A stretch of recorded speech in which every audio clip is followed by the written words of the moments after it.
If you'd like to participate in the discussion or leave us feedback, you can contact us at levelupyourgamingpodcast@gmail.com or find us on Facebook at facebook.com/levelupyourgaming. If you like the content and want to hear more of the show, subscribing will ensure you don't miss an episode. New episodes come out almost every Wednesday.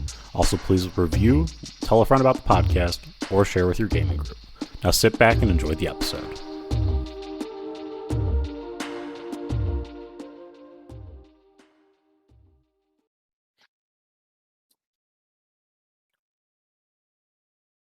Welcome to the Level Up Gaming Podcast. My name is Aaron, and joining me today we have Josh and a special guest, one from his gaming group, DJ. How you doing today? Doing great. Thanks for the invite. And I'm doing pretty good too. DJ came to me last week and asked if we could help out in a game that he's written. Missing like the third act, just like a good finisher is what you're saying? Yeah, I lack a climax. Like, I've got set up, I don't have a finish. Okay. Now, maybe we can start with talking about like what is the setting of this game? And I don't mean like where does the story take place? Are you telling this game? Okay, so this is a passion project that I've been doing for years. So last time I was on a podcast, I talked about living campaigns. This is my living campaign. I go to conventions and I run these. They're set into a standard convention time slot, which is 4 hours of gaming, which really means after handing out regens and getting people off to the next game, you're really looking at about 3.5 hours of play. You need a nice tight story that you can complete in 3.5 hours. So these are specific one shots. Do you have a do you tend to see the same people coming back to these games at different cons? That is the goal. You get a mix. So at a couple of conventions, smaller conventions, where I'll see the same people. There's a convention I go to, Fire and Ice in Wisconsin. My playtest groups. But at the actual Gen Con, I'll get a handful of about 3 or 4 people across the 4 or 5 slots that regularly come back. So it's a good mix of new people doing one shots and regulars. Cool. What's the system? So the system is Genesis. It's a Asmodee now. It was Fantasy Flight Games before that. It's like a weird dice system, but mechanics aside, it is a standard tabletop role-playing game. You got skills, you got action economy, and so on. Yeah, and I think what is you say this is a long-term story. This is a living world. We've got a bunch of different stories you've told in the world before. What is the setting? So the gimmick that pulls you in is I blatantly steal from The Princess Bride of, Grandpa is telling his grandson a story, right? And every event opens with some contrived scenario where, Grandpa goes on a rant and then proceeds to tell him a story of his time in World War II. Now, it's not standard World War II because it's a weird World War II system. So, like, the pre-gens are things like Captain America, Indiana Jones, the Rocketeer, and so on. I call them the IP All-Stars, right? But alternatively, the regulars can make their own characters, and many do, and then you can just make whatever weird, hero of World War II you want to bring to the table. Aaron, when I had played in his game, I had played as Mr. Limpet, the talking fish that was voiced by Don Knotts. Okay. Yeah. Yes. You had to fight for fish. that for the only time ever. Like, there were multiple people want to be Mr. Limpet. Up until that point, I don't think anyone had ever taken Mr. Limpet. I'm like, I wasted my time making this pre-gen, and suddenly there was a fight for him. It was great. Yeah. There's a little mix of real life personalities too. I believe we also had a Angela Lansbury.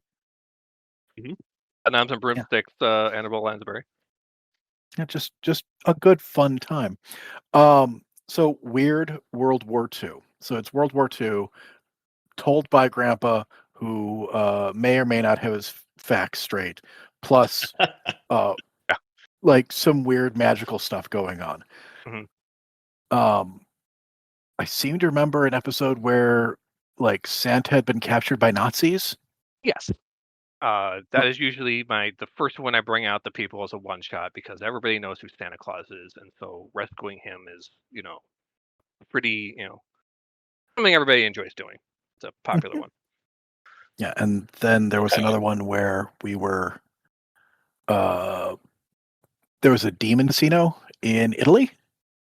Right. So I took the gimmick of Monte Casino and put an actual casino on top, and yeah, we then had to and that was one of those ones where it's much more open, sandboxy compared to some adventures, and so like I've run that thing 5, 6 times, and players never do the same thing twice. I remember when I did the playtest with you, like you pitched like an alternate, like you need another gimmick or something like that, and like players, I realized would find their own gimmick. Like, hey, because we're in a abbey on top of it, like there's got to be the head priest or the bishop or whatever. Let's go rescue him. I'm like, well, I didn't plan for that, but hell yeah, that's what we're gonna go do, right? So yeah, that was a fun one. Nice. Nice. I like the idea of letting your players figure out what the MacGuffin or what the end point is. I think that's a nice little trick. Don't get in the way So, of them having fun. so you've got this is number 12. Correct. Is that what I'm reading here? Yep. The 12th entry here. Um, what do you want it to be? You give me a couple of bullet points as these are the ones that I want to hit. Let's start there. Okay. So there's two concurrent timelines going on in this game, which I suppose I should establish. One, you got your standard World War II timeline, right? Mhm. War breaks out in 1939 or so, ends in 45, right? Everybody knows that one. But there's also the storyline of, Grandpa and the grandson, right? Which kicks off in 1988, right? And the boy and Grandpa also get older. And so as the storyline goes on, that's the only thing told chronologically. Like the boy gets, a year older every year at Gen Con, right? And we are up to 1993. And what happened in 1993? Jurassic Park came out, right? So Grandpa and the boy are going to go to Jurassic Park or whatever, and he's going to tell a long-winded story of how he encountered dinosaurs, and that is the gimmick, right? I have a little bit of setup before we got this far, right? In previous entries, they've discovered plans for the Atlanteans, who are fascist allies of Germany, to invade Bermuda, right?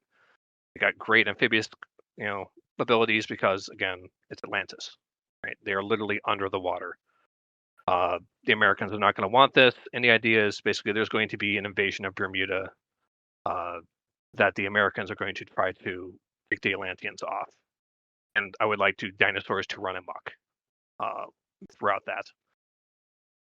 Don't have much. I mean, I have some ideas, but that's the core of what I want to see happen.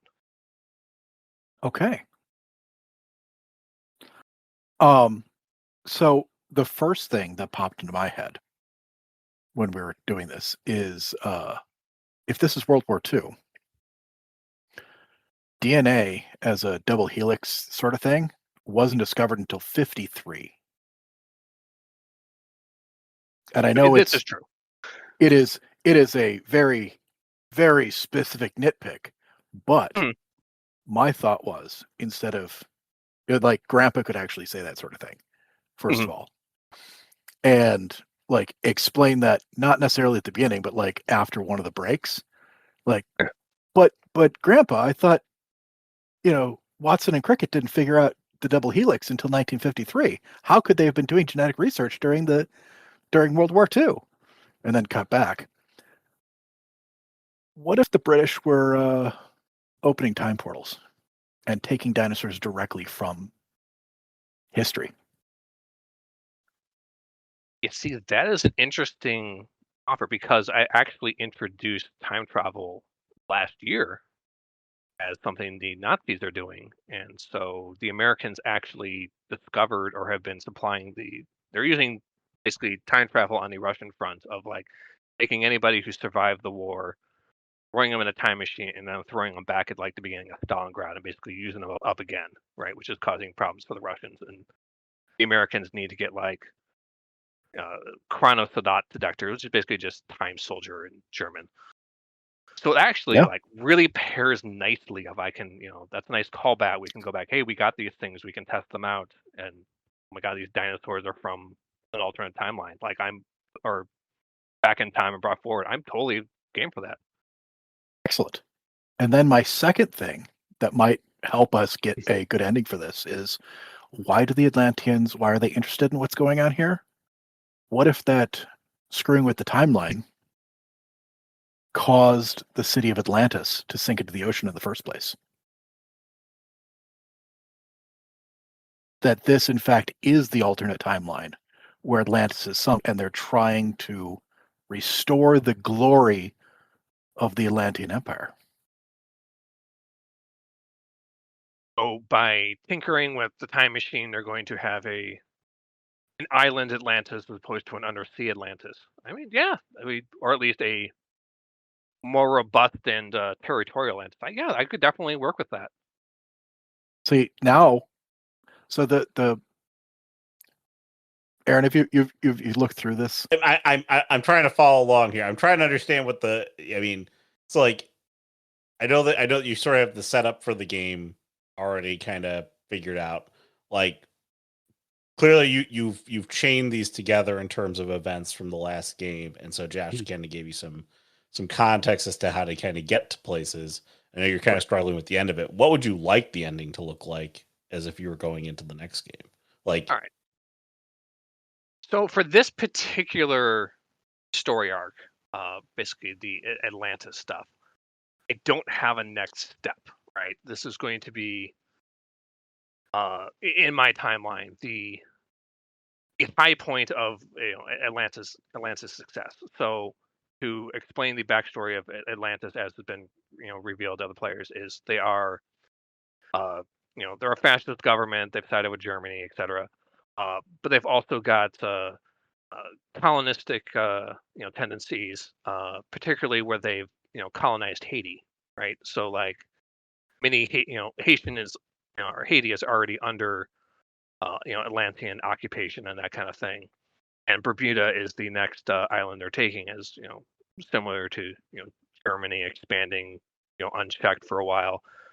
Atlantis was hoping for the same thing until America basically had to say, well, hold on, no, and then they have a conflict here.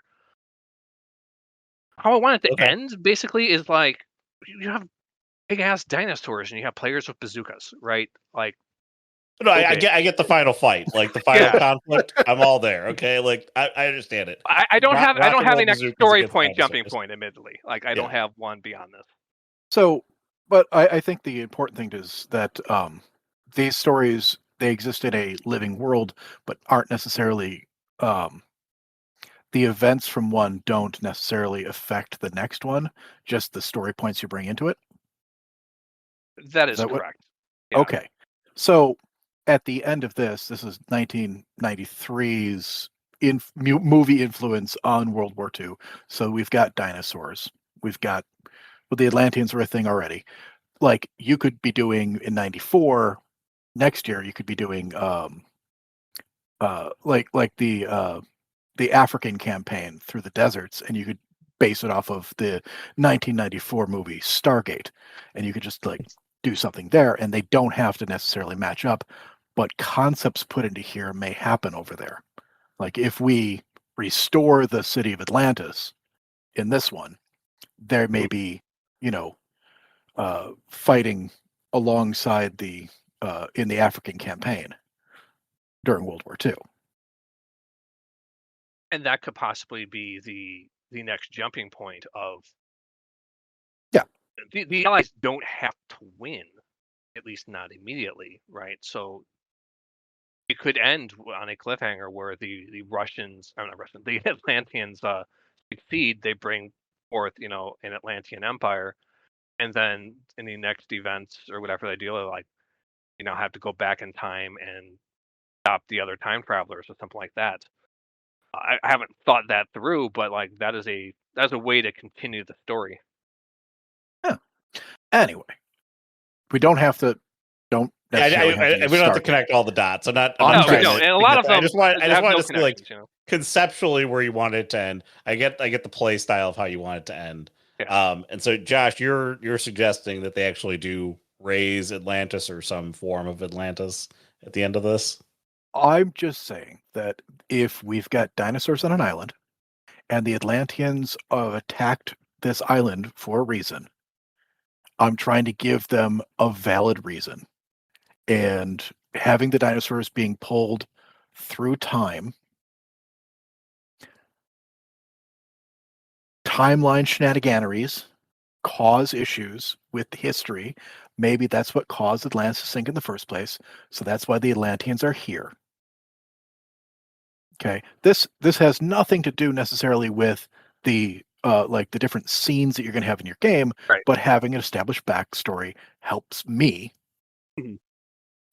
sort of plan out how those fights are going to be, how the scenarios go. So Atlanteans are there. What is their purpose for being there? They're trying to get that time travel shenaniganeries either shut down or take control of them themselves so that the sinking of Atlantis never happened, and believing that that would leave them in a more powerful position for their other fascist allies. And that sounds and like then the preventing that is a very now you have some real stakes, right? because you're going to have dinosaurs is fun, but there's no stakes. It's just don't die, right? So now you've actually got like a plot there, and I don't mean a plot like a plot in a book, but I mean like actually like they're attempting to accomplish something and it needs to be thwarted. Yes. So at the beginning, how much do the players know? We assume that the grandpa's going to be like, hey, we fought dinosaurs in Bermuda when we were trying to take it back after the Atlanteans took it. Are they going to know that the dinosaurs are being brought back by time travel? My gut says no, right? Because if Okay. we don't give them information, it gives them something to discover, right? Yeah. So my question to that was going to be actually like you said I just want to make sure I understand your story beats that you're recommending, Josh, as well, which is that they're coming through because the British are bringing the dinosaurs through in this case. Yes. Yeah, the British are stealing dinosaurs so that they can ship them off to Europe to fight the Nazis. Okay, but yeah, so they're planning to use them like a weapon, a la Jurassic Park. They're trying to harness the power of the dinosaurs.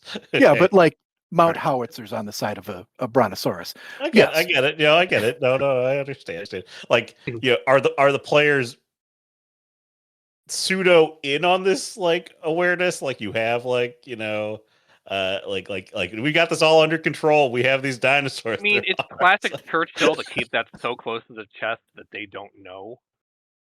So I figured that it'd be kind of funny of like, oh, the British were doing this and didn't even tell their closest allies. And then, the Atlanteans took control of this, God damn it, kind of thing. I figured that'd be kind of a fun play, Yeah, but you gotta keep the number of like reveals. Like I think starting with the dinosaurs got loose. Not necessarily even the Atlanteans, just like, hey, the dinosaurs got loose. The dinosaurs, that we were trying to weaponize against Hitler got loose. And the Americans have to come in and save the day and, sort of corral these things. So we're going to just be like, and then you get the reveal that the Atlanteans are the ones that got them loose. And then it's because of the time travel shenanigans. So you'd have like, so are you seeing the Atlanteans as more like a spec ops kind of thing? Like, they snuck in and freed dinosaurs? Or well, this is where I'm trying to wonder how you invade the island and they managed to, free the dinosaurs, or dinosaurs got free during the invasion. My perception is that the Atlanteans are attacking Bermuda and the British have decided to station dinosaurs there because that's a great idea. That's kind of how I see it. Of like they're using dinosaurs against the yeah, and then you've been brought in, a la if you want to tie it into the Jurassic Park sort of thing. There, you've been brought in, and then this is our secret weapon, and then all of a sudden, the power is cut, and then we've lost control of the Tyrannosaurus. So. The dinosaurs aren't on anyone's team, and that's a problem. Yes. Like, it could be. Okay. Just a thought here. If you're saying that the power gets cut, I love the idea the power gets cut because that's Jurassic Park, and it ties it all together. But you could still have that sort of like, you as the Americans come in your thing. You have them, having to fight on the beach into the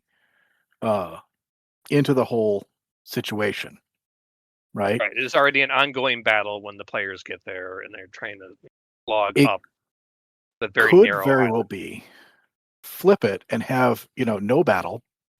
The scene starts like Jurassic Park. They're brought in. The Americans are brought there to transport these weaponized dinosaurs over to Europe. And that's when the power gets cut because the Atlanteans are attacking. The dinosaurs get loose. So you're like recreating some of that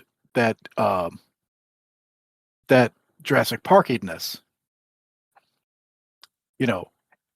How did you guys get dinosaurs? We were opening portals. What are you talking about? Time portals? And that the Atlanteans are trying to get into the time portals. That's why they're attacking. The dinosaurs are secondary in objectiveness, but primary in, oh God, there's dinosaurs. Everybody run. Yeah. Okay. And then you could sort of have the fight against the Atlanteans, and then it kind of devolves into the fight against, like, oh God, we're trying to bazooka dinosaurs. Yeah, it's a three-way fight. Yeah. And like dinosaurs with weapons on them, dinosaurs may not be able to use the weapons. They've got like mounting points where people can ride and fire them. So now it's a chance of, hey, can you climb aboard a velociraptor and utilize the weapons against the enemies? Something about like it's wild until you're on its back and can switch on the harness. The I'm assuming there's some sort of like vacuum tube brain harness that makes it treat whoever's riding it as as part of its pack or something like that. So you just gotta mount the wild velociraptor, and once you do, some sort of mechanics check to turn the thing on, and now you've got now you're riding a weapon. But the Atlanteans are doing it also. Right.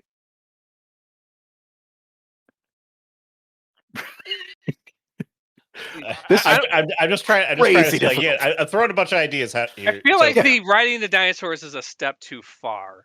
Okay. But I do like the idea of like that's the direction that the British wanted to go, but they're not there yet, right? Which either gives the players a chance to like invent something in the moment, either with like mechanics checks or other skills of like, can you tame a dinosaur and bring it back? Because Lord knows they're going to try, right? Yeah. But I don't necessarily want it to be like a give me, right? They're either fighting the dinosaurs or by God, one of them is just good to jump on board because players will do that because they want to. That's how they are. Well, and maybe they did figure it out for like the big, dumb, slow dinosaurs because they were already kind of docile. Like a Triceratops, but you replace the horns with howitzer cannons. Yeah, you can. You can ride a vegetarian to battle because the vegetarian doesn't want to eat you. It's the carnivores are the ones we haven't been able to tame, kind of thing. Yeah, I think that's a great idea.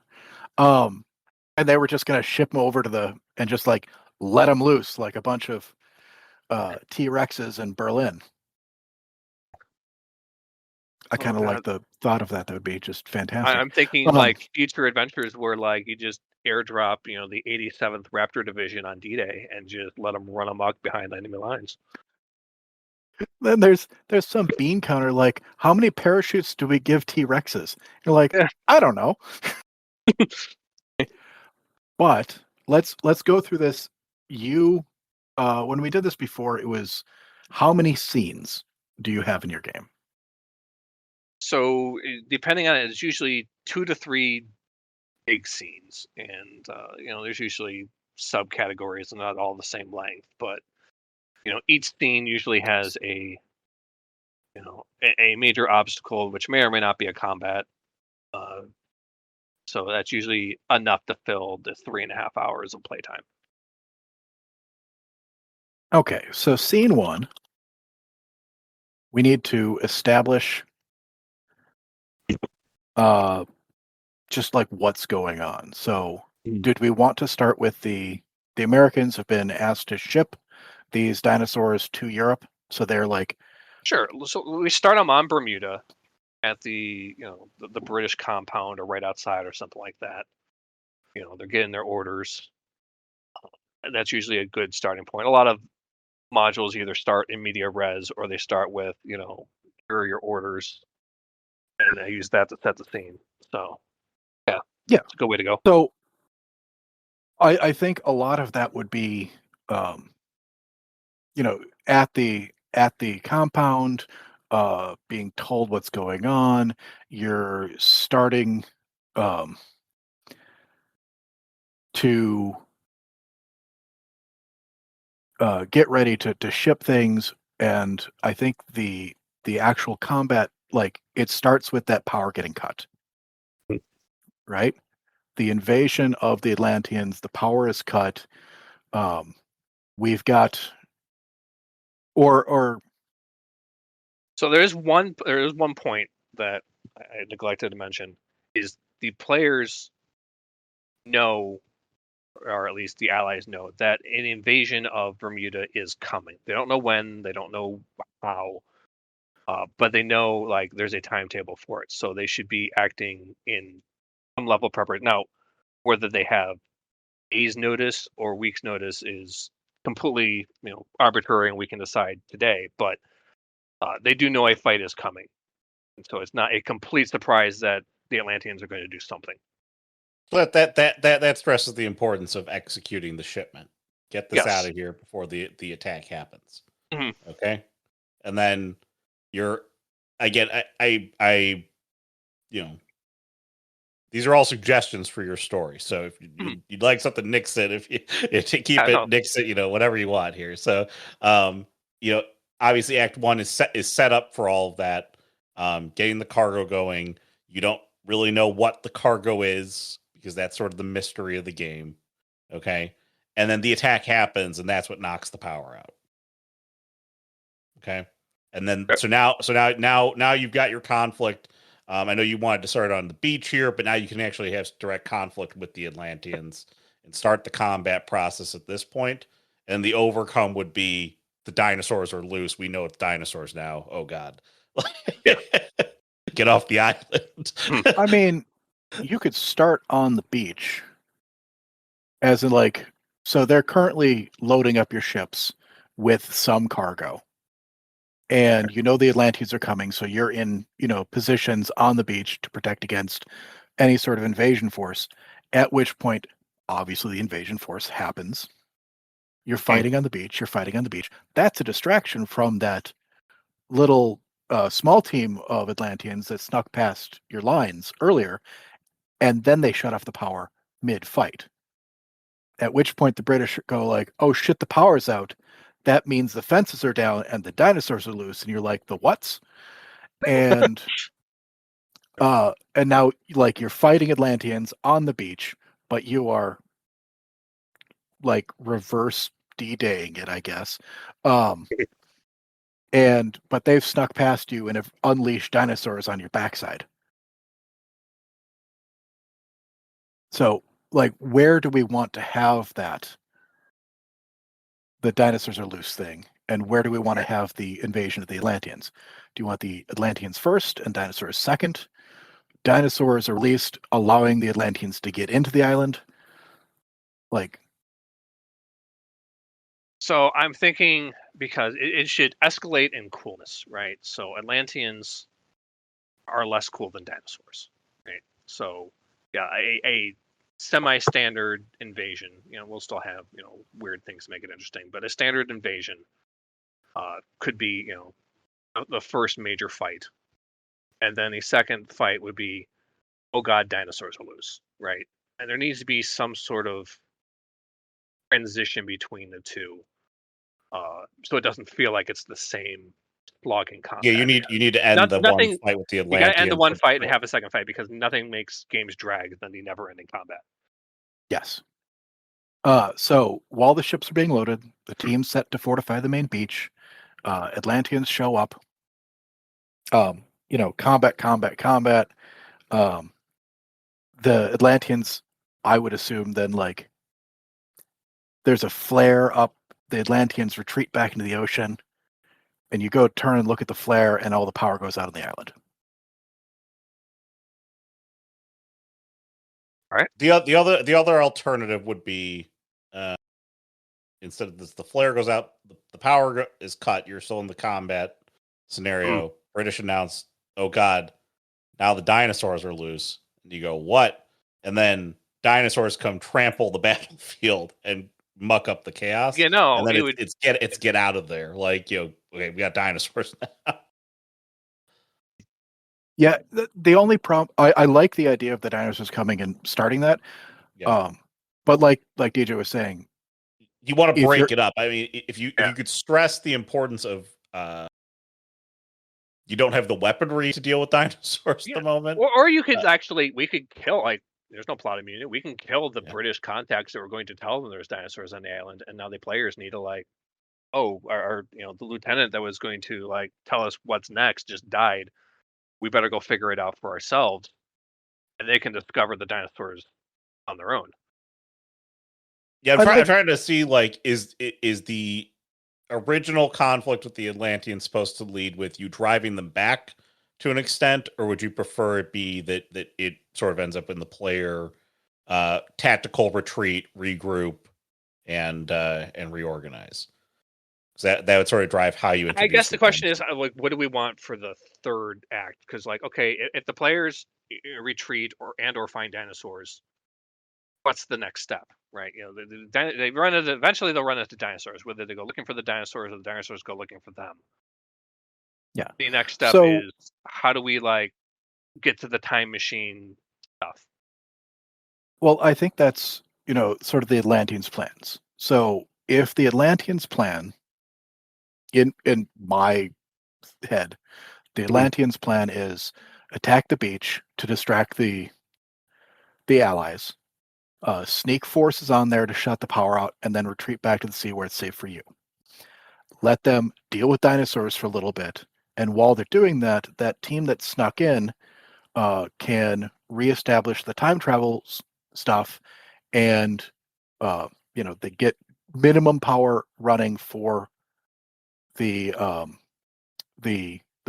time gates or time pods or whatever. I'll create a timey-wimey something. Exactly. And once that is opened, they're going to go through that and try and reestablish Atlantis. So, from the player's perspective, what? I see where you're going with it. I have a better understanding of what you're trying to have the Atlanteans accomplish here on the island. Yeah. Versus, okay. So, from the player's perspective, they are fighting a force coming from the sea. The force retreats. Good, we've won. The power gets shut off. The British are like, oh shit, the dinosaurs are out. So you've got to go and you have to get back to where the power is and turn it back on, fighting through the dinosaurs. When you get there, you find that the power was only shut off, or it was shut off, but there's still power being drawn back into the time travel room. That's the end of your second maiden scene. And your third is now you've got to fight. The Atlanteans have taken some dinosaurs and they've got a stronghold while they're getting the time travel to the right, whatever it has to be. And so then it's a fight against the Atlanteans and the dinosaurs as they are fortifying the time travel room to get back to Atlantis and reestablish Atlantis as a not lost city. The Act 3 overcome be more like, so you're on the, I hear what you're saying here. So you're trying to get to the time travel and end that. Like, power goes out, and say in that moment, you turn, you see, the time rift thingy Madooter going up in the air, doing whatever. And so there's your like, hey, that's the objective now. This fight isn't the objective anymore. We got to get to that. Right. And it's like, oh no, when they activated that, they've diverted all power to the time gate or whatever. And then, The time MacGuffin. it's the time MacGuffin. And oh no, now the dinosaurs are loose. It's like that's almost secondary to the time MacGuffin. Right. It's like, that makes sense. Like, we have to deal with the time ramp up MacGuffin, coolness. and dinosaurs are on the way. Like, we got to push through dinosaurs. There's a time MacGuffin. Yeah. You want to ramp up coolness. That's what DJ said. So it starts with absolutely, like invasion force of Atlanteans. Okay, that's cool. Dinosaurs are loose in the island. Oh, that's really cool. Oh, the Atlanteans are opening a time portal to, and we've got to fight through the dinosaurs to get there. That's like, now we're getting there. all right. Okay, But once they get to the time MacGuffin, like, what's gonna come out and be like the epic climactic thing? well, Ooh. clearly the Tyrannosaurus Rex comes out at the time. Yeah. But like, if we've established that the meat eaters are not able to be controlled, what you have to have at that point is what comes out of the time portal is a terrestrial Atlantean riding a T-Rex. This is what they were fighting for. They and have it's now just mastered riding the carnivores, and gonna bring them. Okay, I can see that. in the alternate timeline, which is what they're trying to establish. So now, that's your big final fight: is an Atlantean force with the T-Rex. Yeah.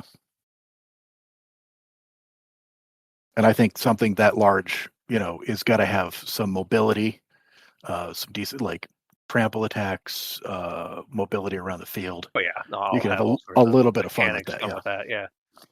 It's basically a tank with knives for teeth.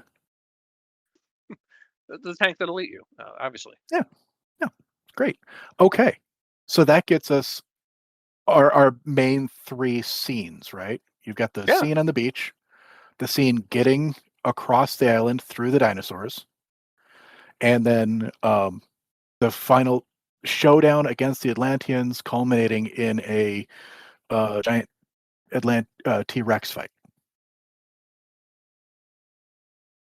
Way better than what I had originally designed. So I love it. Okay. 3 minds, mostly Josh. Come on. I think, like, what do we need? We need NPCs. We've got on the beach. We need to have some sort of. I know you said, we could kill off the British bosses and stuff like that. Yeah. British bosses aren't going to be at the beach. They sent just a couple of lieutenants down to the beach to sort of like supervise. It's not so much they're the fortification. bosses; they're just like the player info dumpers, and like they're dead, and so they can't tell the players it's dinosaurs. Is really what I was thinking. But I mean, we can create NPCs. We're gonna need some sort of British loadmaster type to talk to. We need some sort of American scientist or British scientist that might know something. And we're probably going to need some sort of like actual time travel specialist. Maybe like the halfway point, not right off the bat, but like trapped and being used by the Atlanteans, whatever, to show us how it works, kind of thing. That can be rescued and used as a genie or something like that to actually get the thing shut down once they get that far.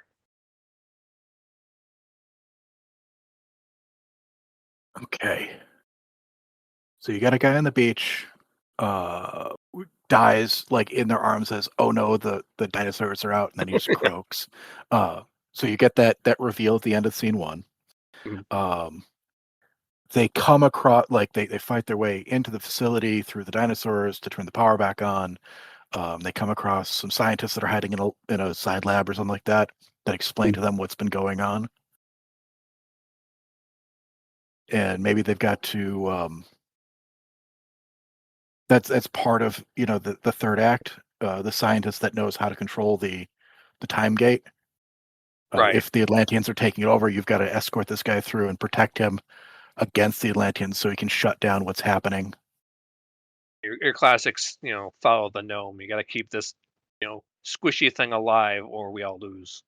Yeah, it gives a little bit more for the players to do, ramping up the stakes, even though you've just fought through dinosaurs and now you're opening a time I gate. realize it's a war game, but it's also nice to get some role playing in there somewhere too. It's every now and then. Yeah. Mhm. If it's just like rescue a scientist, it's still someone to talk to, someone to use social skills on. Yep. Okay. And then for bad guys, obviously Atlanteans, you're going to have like squads at the Right. beginning. Maybe a couple individuals for like specialty something. Do you have I already invented I was going to originally use mortars and that kind of stuff. I can retool those and basically use the same new unique stat blocks I was going to use for this. And it still works. Excellent. Then we've got packs of dinosaurs and maybe like one or two big ones, not the big T-Rex. T-Rex has to come in. Well, okay. So in Jurassic Park, they have a couple of run-ins with the Velociraptors, right? Mhm. And a couple of run-ins, a run-in with the T-Rex, which is basically like, we can't defeat this thing. We got to run away. And then there's, at the end, the T-Rex comes for the final showdown, right? Mhm. Do you want to tease the T-Rex? I don't even know if it needs teasing. Everyone knows a T-Rex is going to come, right? It is such a Yeah.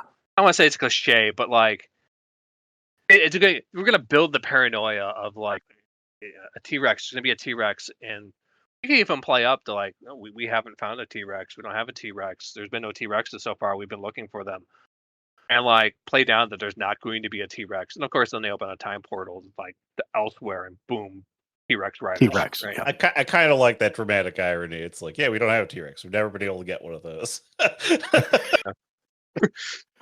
Yeah, that's well, I mean, you could tease it by like, they're out in the wild, they're fighting this is Act 2, Scene 2. They're fighting their way through, they hear this giant bellow. It sounds like, the depths of hell itself has opened up and has screamed forth its ancient rage. And it's not a T-Rex, it's something else. It's just a Right? Stegosaurus. It's like, and like, you're like, oh my God, we're going to see a T-Rex. No, it's a Stegosaurus. Like, oh, that's cool, but like, okay. And then like, there's another scene. They take a moment to breathe, and then there's this thump, and they look over at a puddle and it ripples with each thump, like a heartbeat. And you look and you're like, oh God, but it's like a Brontosaurus. Again, it really depends on how much you want it to mirror that end of Jurassic Park. Right, you don't want to do play-by-play Jurassic Park. Well, so what I'm saying is if you wanted the ending effect of Jurassic Park, you'd have the Atlanteans come through on a bunch of like Velociraptors, and you've encountered the T-Rex already, and the T-Rex does come in a la Jurassic Park and saves the day. It helps save the day, but I feel like that cheapens the player's win at the end. I feel like the T-Rex is a much better fight. So yeah, I definitely let them fight the T. They want to fight the T-Rex. Yes. What did Muldoon not have? A bazooka. So let them have it. I do feel that would not have helped. Not against the Velociraptors. Probably would have helped against the T-Rex, though. Yes, because they are in fact clever girls. Okay, I think this gives us a good structure. Gives us. This is you. This is your game. You get to run it. I'm just giving suggestions. You can just let me know if this all works. Yeah. But you've got 3 acts, a bunch of scenes, some fun fights. It does ramp up. It's got a definite conclusion, and it can go either way. Whether or not the city of Atlantis is resurrected at the end there, the portal opens up and the terrestrial Atlantean comes through riding the T-Rex, or not. It doesn't matter. It's then up to you whether or not Atlantis has risen. Right. And if it has, that's a future game, right? Mm-hmm. Yeah, and I've got plenty of time to make that decision. So yeah. Yeah. Okay. What do you think? I think it's good. Does that get you what you're looking for? It does, because it has I didn't have a conclusion, and I like the theme, but I just couldn't make it work, and this makes it work. So yeah, and I think I love the themes that you've had for these games, and I think that this is a really cool concept for stories. Like World War II for war games, for just role play tabletop war games is fun. There's a lot to be done there. It's something that people know, their experience, but I've run into a lot of people that when they take their war games, historical war games, they take them way too seriously. And, throwing in a bunch of hey, this is somebody retelling it poorly, and there's magic and wizards and dinosaurs and demons and all fun stuff. It's like, hey, everything you know about history doesn't matter. Let's just have a good time. And that's what we're here for, right? We want to have a good time. Yeah, definitely. I think they will. Is there anything else we want to add to this, or we're pretty good? Yeah, I think we're good. Just plug that I'll be running this at Gen Con in 2026, and also at Fire and Ice in Manitowoc, Wisconsin in February. So if you'd like to play, that's where you find me. Sounds fun. Go check out DJ at Gen and Fire and Ice. If you have any other thoughts on the podcast, let us know. levelupgamingpodcast@gmail.com or facebook.com/levelupgaming. Podcast is also on YouTube, so you can smash the like button there, subscribe to it there, recommend it to a friend. You can also get it at any of your favorite podcasting sites, review it, recommend it, all those good things. And that'll wrap us up for the week. So for Josh, DJ, I'm Aaron. Have a good week, everyone. Bye.